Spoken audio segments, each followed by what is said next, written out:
When you think you've seen it all, folks, Frankie Dettori surprises you yet again. Have you heard the news from over the pond this morning?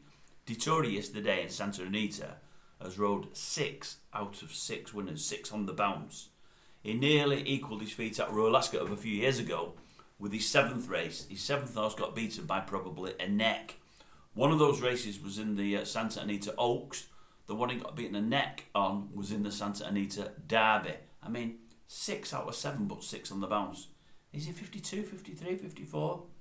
It really is phenomenal. It really, really is.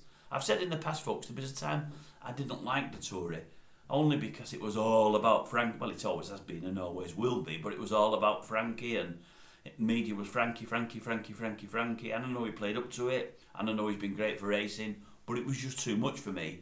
And then 4 or 5 years ago, I just realised how good he actually was. It was at a time, I think, when Ryan Moore had 12, 18 months when he wasn't at his peak, he wasn't at his best.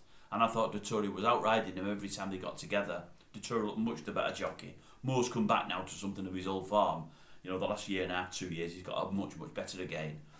But I used to watch Dettori and I used to think, he's winning on horses he shouldn't be winning on. You know, he's not just got stadium jobs, he's winning on horses that he shouldn't be winning on. He was riding that well.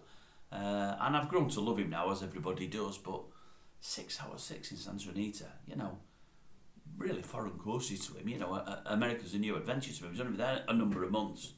Just brilliant. Really, really is brilliant. You've got to take your hat off to him. There's no doubt about that.